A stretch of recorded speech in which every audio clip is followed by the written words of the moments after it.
Ağsaqqallar Şurasının sədri Arif Rəhimzadə deyir ki, burada nə var ki, SSR bayrağı qaldırılır da, bu demokratiyadır. Yəni biz sizə bunu kim bilir?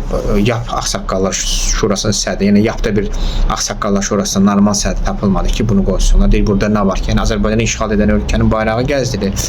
Bu adam deyir ki, burada nə var? Arif Rəhimzadə həmin o Arif Rəhimzadədir ki, 1991-ci ildə Azərbaycanın SSR-də qalmasına dəstək verən, səs verən bir adam oldu və indiyə qədər vəzifələrdə olub, müxtəlif vitse-spikerlikdən tutmuş, deputatlıq, indi də deputatdır, Yap Ağsaqqallar Şurasının sədri və s. Yəni bu hakimiyyətin əsas simalarından olub və indi jurnalistlər mənə sual verir ki, neyəyək? Bax, bunu eləyək. Görürsünüzmü?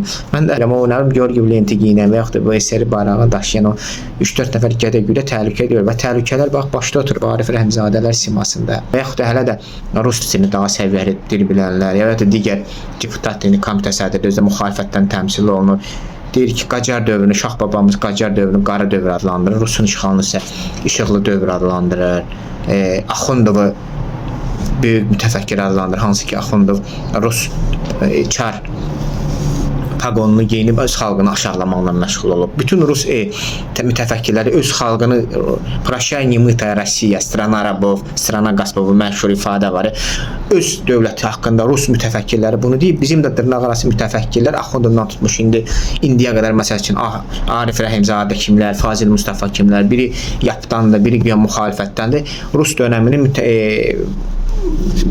ağ dönəm adlandırır, daha inkişaf dönəm adlandırır. Bizim bir İslam arxasını yumayan, iyilənən bir dövlətin, xalqın nümayəndələrini bizə nümunə kimi, elm, inkişaf kimi, savad səviyyə kimi göstərirlər. Bizim isə babalarımızın dövlətlərini bir qaranlıq kimi göstərirlər indiyə qədər. Biz bundan qurtulmalıyıq. Siz nəyə qoyub 3-4 dənə yoxsa gədə SSR parçasını, əski parçasını götürüb gəzirlər. O təhlükədir, təhlükələr başda oturub.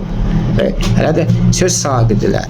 Bunlar da bunu təbliğ edirlər. Yap iqtidarı ilə, onun ağsaqqalı, birinci ağsaqqalı Arif Rəhimzadə durub deyir ki, burada nə var ki, demokratiya. Onda o təfəkkürlə, ay Arif Rəhimzadə, gəl onda biri də sabah Sadvalın bayrağını qaldırsın, deyir ki, demokratik ölkədir, burada nə var ki, qaldırıb.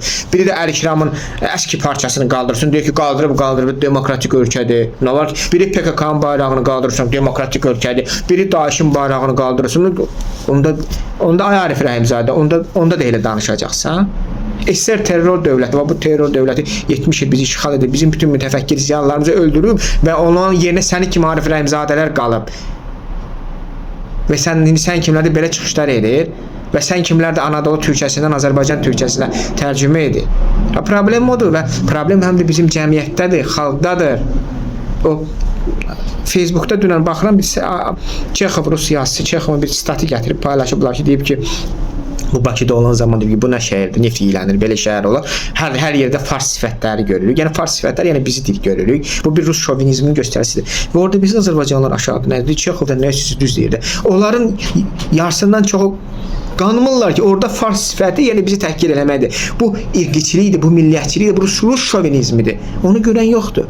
Və deyir ki, düz deyirdi Çexov. Və bu təfəkkürlə, bu yanaşmayla, bu cəmiyyətlə bizdə hələ çox əski parçalar qalxacaq.